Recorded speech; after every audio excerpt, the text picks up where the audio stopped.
Sorry about that. How's everybody doing today? Pretty good? We should be feeling really good. We're at Splunk.com 2018. Going to possibly look at some really cool stuff that Domino's has done with Splunk's ITSI. Who's excited about that? All right. So my name is Sheppard. It's really a privilege and an honor to be here today to have a great conversation with you guys, you all. I typically like to always start out by just saying thank you so much for taking time out of your very important day to come and share in this conversation with me. So thank you so much. And then I typically have to get something out of the way before I start to talk, because it's a little bit of it's a thing to deal with, and it's an issue around people showing up for the talk because they potentially think they're making pizza. It's real, these Costco guys are making pizza, right? You know, we're number two. Like, whoa, you hit me. So I hate to say this, no pizza, but I'm continuing to try to make the pizza thing happen. It's not Domino's, it's typically the convention center that'll take like our $5.99 or $7.99 pizza and times it by like 1,000. And it becomes undoable. So again, thank you so much for coming to the talk. Normally I'll have a handler from the conference, who's ever going to the event, kind of talk about me and I come up, but in this case, Splunk is like, just do it. So, again, my name is Sheppard. I really hope that this talk, that the stuff I'm going to show you is meaningful to you, that it has some value, that it allows you the opportunity to go back to your respective organizations and possibly implement this. I hate to call it this thing, but attempt to stand up a capability that will allow your leadership to, in real time, really understand the security posture of your development organization. It's vitally important today that our leaders be empowered to really understand the state of security around development and then intuitively understand what actions need to happen to mitigate this risk, right? So I guess without any further ado, again, I'm Sheppard. I really think this title is really cool because it's like a marketing thing, kind of abstract. I don't know, delivery of a faster response. You think it's like a movie coming, but it's not. So again, I'm Sheppard. I lead our application security program. And a lot of times people say it's a company with an AppSec program. It's true. And we have a pretty cool pizza program, AppSec program. Domino's, when I was first called to Domino's about the opportunity, I was coming from the Bay Area, working with a number of companies out there. And I got the call, and honestly, the first thing I thought was, AppSec, this can't be real. But what I found since going to Domino's is Domino's has a very robust and a very impressive development organization. And so I'll show you some of that as we go into the talk. And so I don't know how many of you see the commercials, because we have a lot of crazy stuff out there. Some of the stuff we don't even know about. But one of the things we like to talk about is that we are #1 in pizza group, which is very cool. Show of hands, how many of you have had Domino's? Nice. How many have not had Domino's? Wow. I see you. Talk. Please talk to me after. And so we have this saying, oh yes we did, right?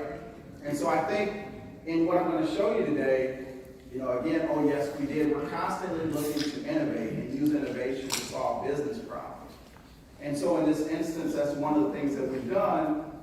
Just at a quick glance, so Domino's loosely talks about itself being a technology company that just happens to sell pizza products, right? And again, it's very much true. When you look at what we've done around technology, the different innovative ways you can buy a Domino's product, it's pretty impressive.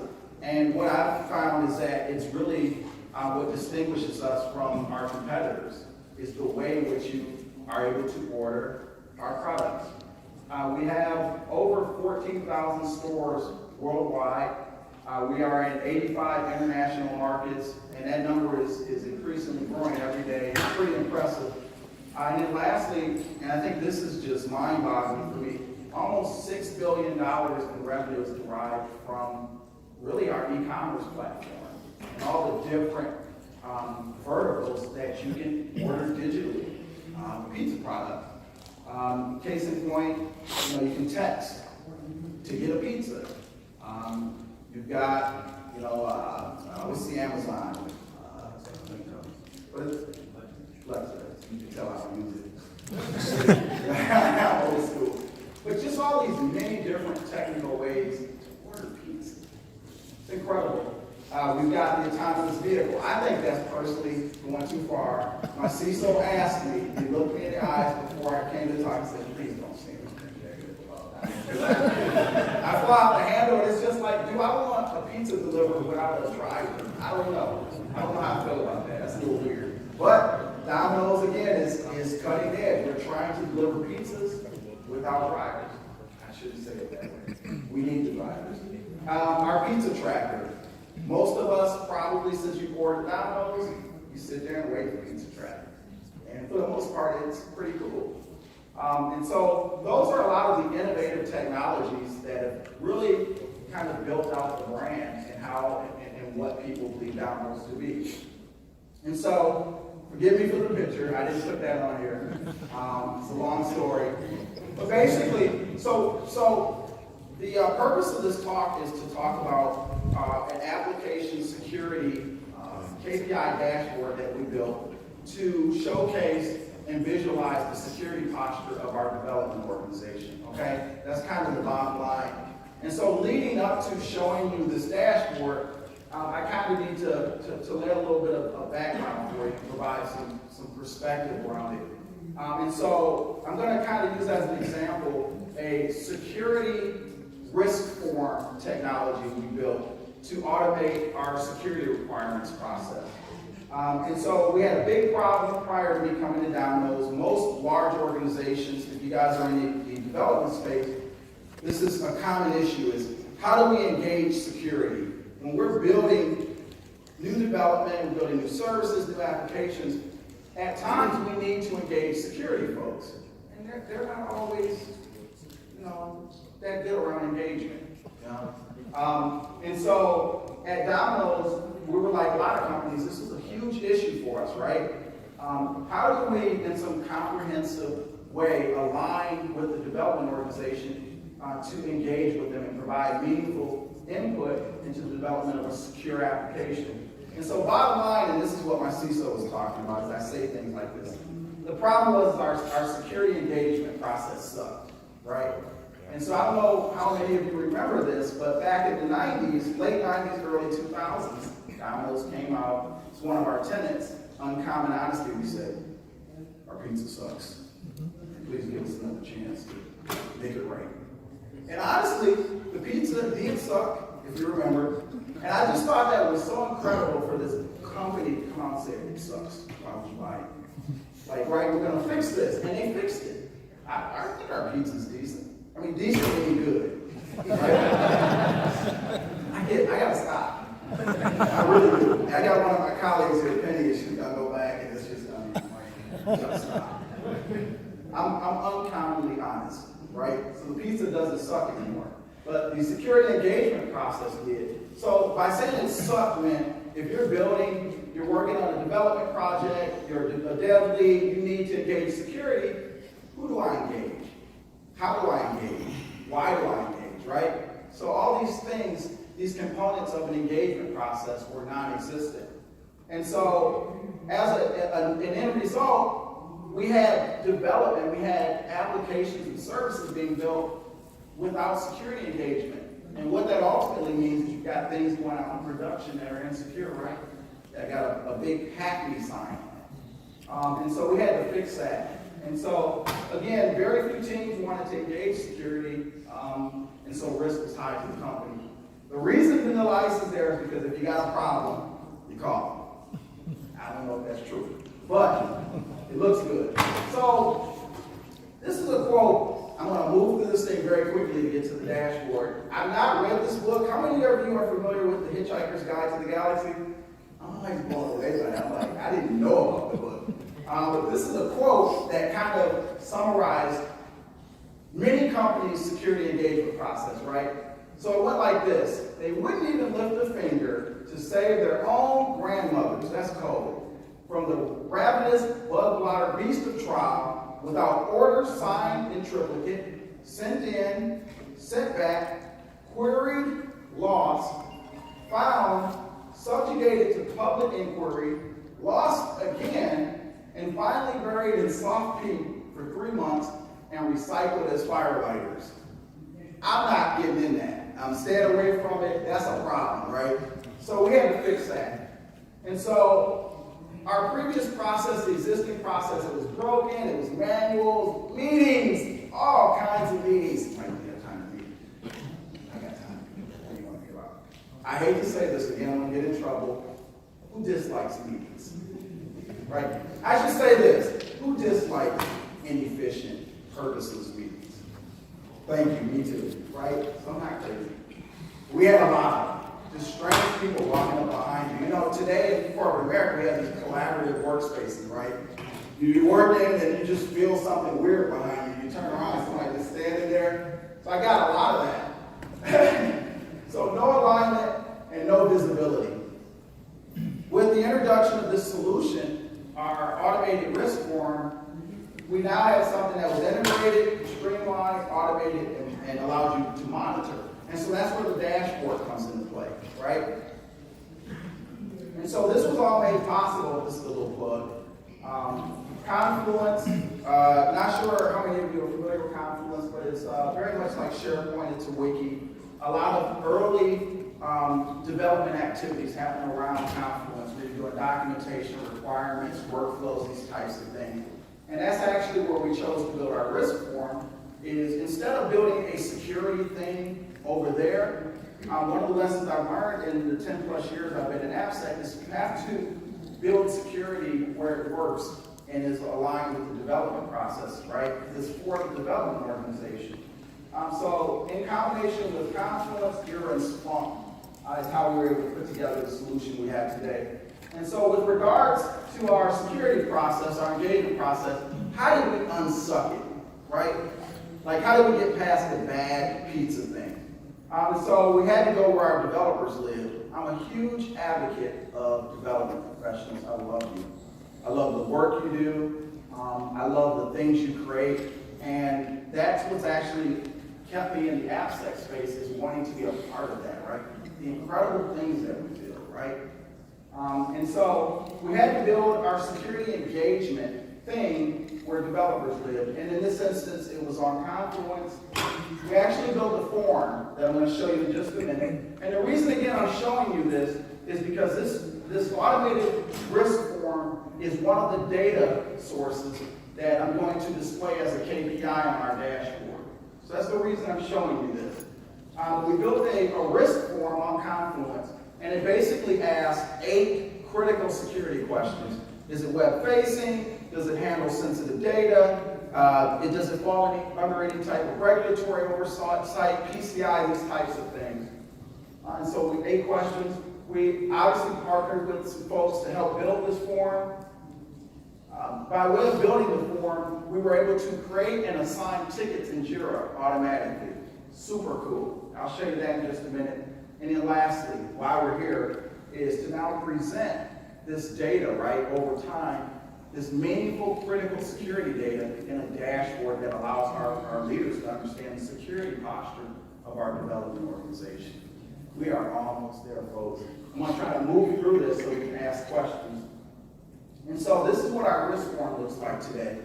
And you can do the same thing using something like a Confluence and something like a defect tracker like Jira. But essentially, you've got this form that our development organization can go to on Confluence, and it self-populates with your AD login.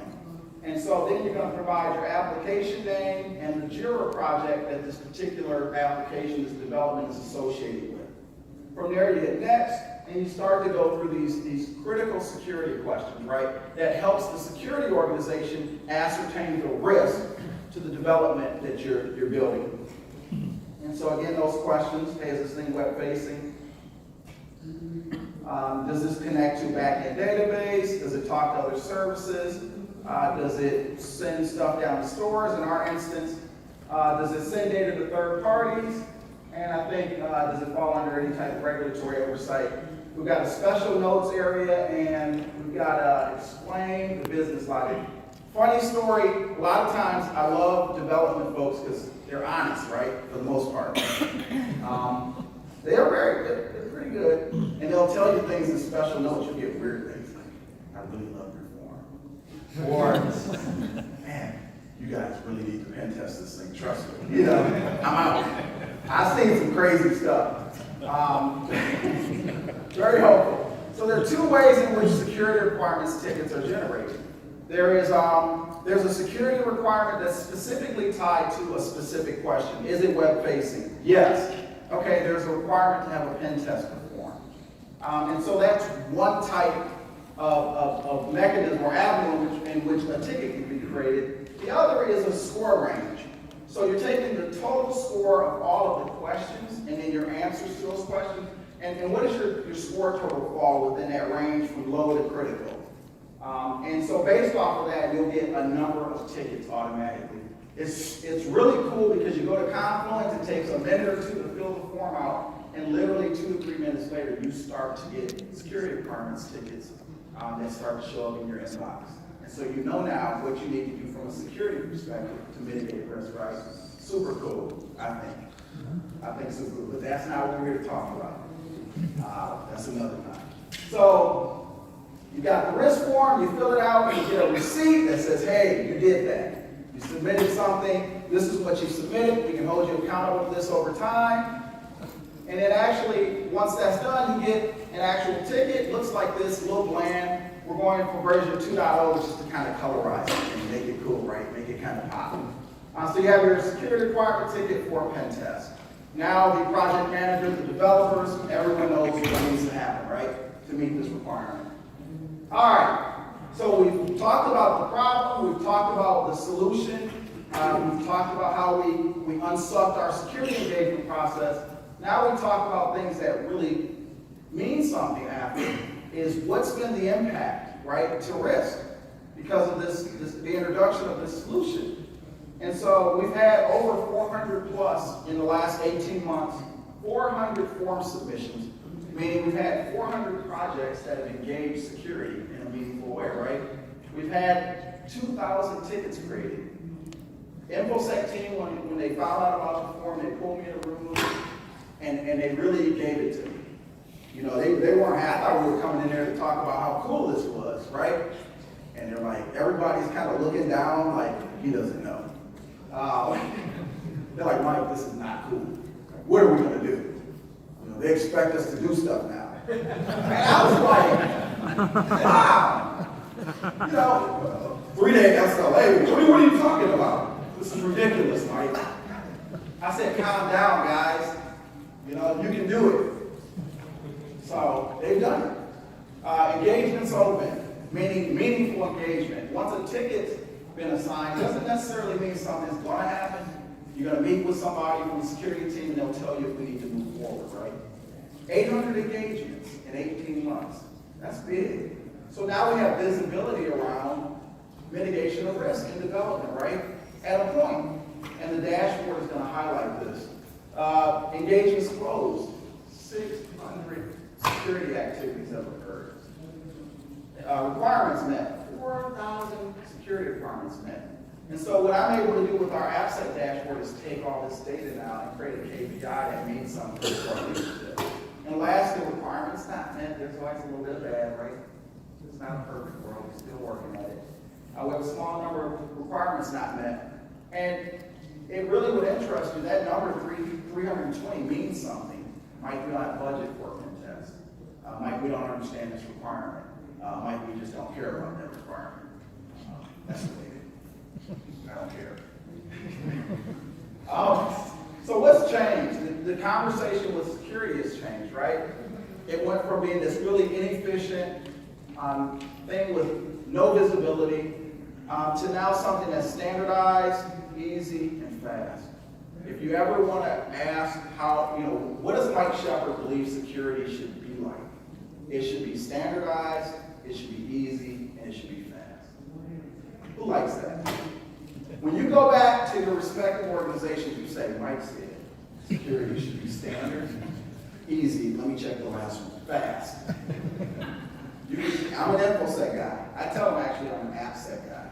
Sometimes you don't want to be affiliated with them. That happens. So we've actually had other departments internally that said, this is so cool. We have a use case where we think this thing would solve a problem. And so internally at Domino's, our finance, e-com, our project management office, our site reliability engineers, they got to figure out a better way to do that. Those are our prod people.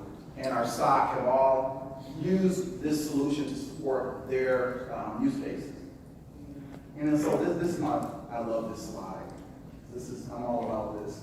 Like, we're done, right? Let's go chill, let's sit by the fire, drink a couple of beers, right?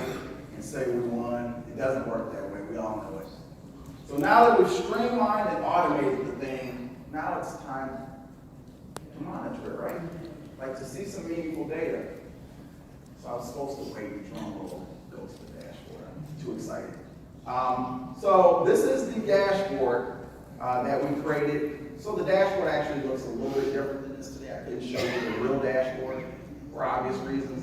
But this is what our Splunk ITSI application security dashboard looks like. At Domino's, we have 3 significant development organizations. Our e-commerce development organization, that are the folks that build and manage our Domino's.com and the ecosystem behind that.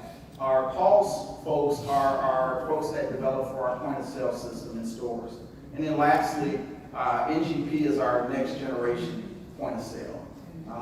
And so what you see in front of you, and for all intents and purposes, I'm just going to say it, to my knowledge, this is the only dashboard that's been produced in Splunk ITSI that in real time gives you the actual security posture of the development organization, right? So for e-commerce and the 300 plus services that they build and own, we have an actual security score for that organization, right?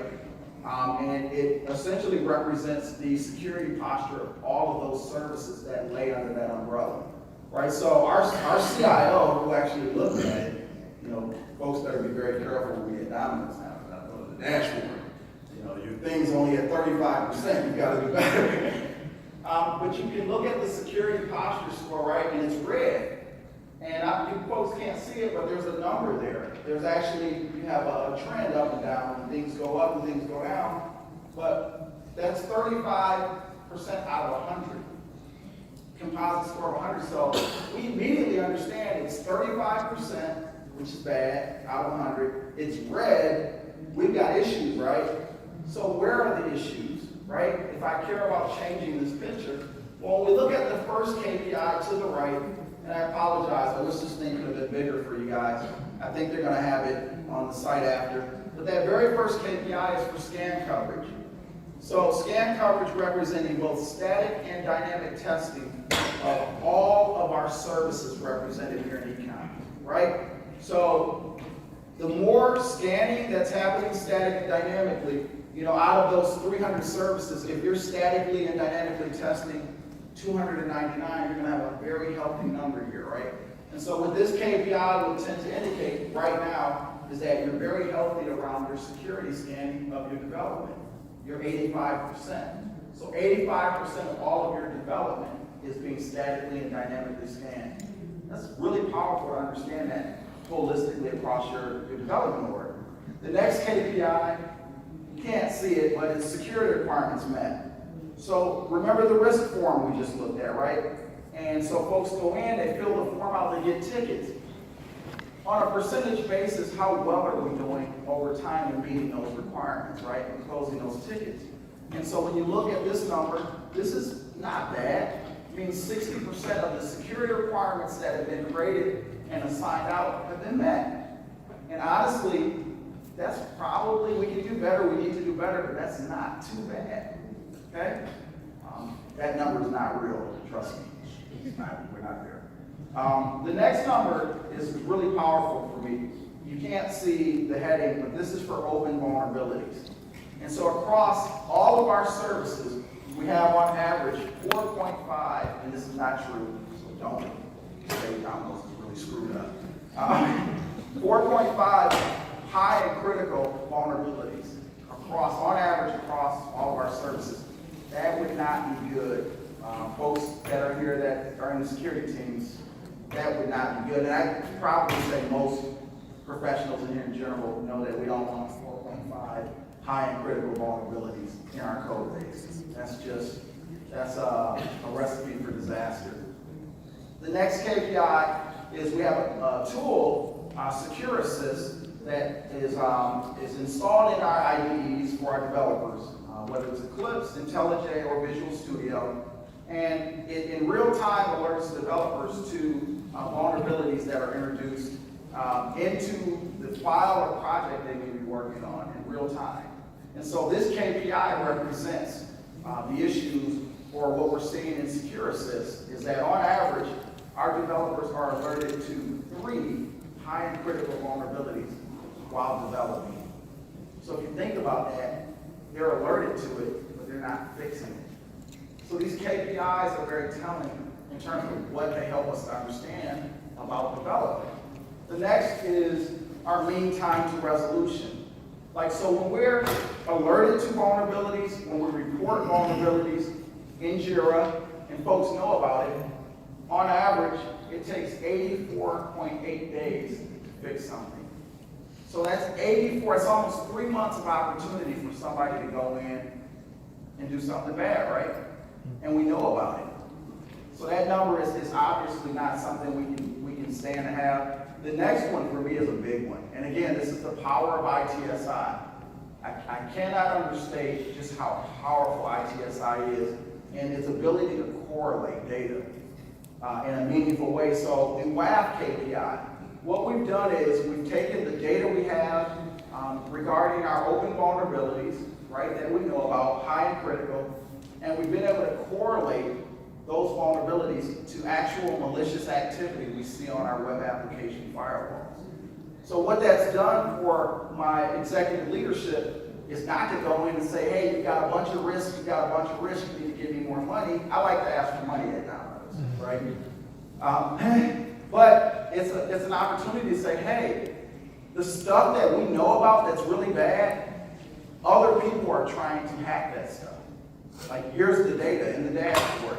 And so this number actually shows you a real number of malicious attempts against vulnerabilities we have in our JIRA. I'm sorry, let me go back. The last one is the third party and open source KPI. And so many of you know that a lot of the breaches we see today are related to open source and third party vulnerabilities. So what this says is right now, across our code base, we've got on average 46 high and critical vulnerabilities that exist across our open source and third party libraries. Can't continue to use those, right? So it gives you a really solid picture. The thing I love about the dashboard is it immediately tells you, I got to make Econ's security situations better, right? That's obvious. But then where do I start? Well, we need to reduce down mean time to resolution. How about we reduce down some of those vulnerabilities that are open? And then how about we start to reduce down the third party stuff, right? As we do that in a strategic way, our security score starts to go up. So it's very simple then and easy for our leadership to understand where the action needs to happen. Now, I'm going to show you something really cool, and I'm almost done. Who so far is enjoying this? Cool, thank you so much.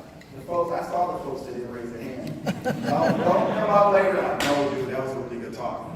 Dude, you didn't raise your hand. So, I'm just kidding. This is great, right? This is great. This is intended for our CIO, our executive vice presidents, our CEO even has to look at it.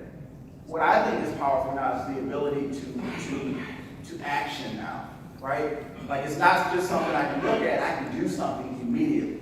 I can go to where the issues are, I can drill down into these KPIs. And so if I drill down into the open vulnerabilities KPI, I can look at the actual services or applications that we hold in our repo and see which ones are the ones that really have all the issues, right? Because it may not be all of our development. It may be certain services that have problems or applications. And so in this instance, by drilling down on the open vulnerabilities KPI, because of my ITSI, I'm able to look at the actual services and in the specific number of open, critical, and high vulnerabilities that are there. What I think is really cool is not only can I look at the services and the number of vulnerabilities there, I can drill down to the actual tickets. My development leadership went nuts when they saw this. They're like, oh, you're finally bringing us something, right? Like, you're going down to the tickets, yes, down to the tickets, right?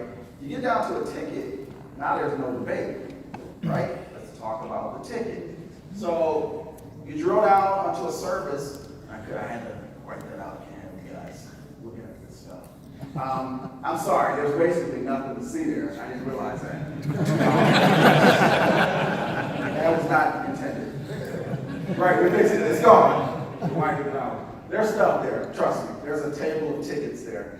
You click on them and it opens up and shows you all the information.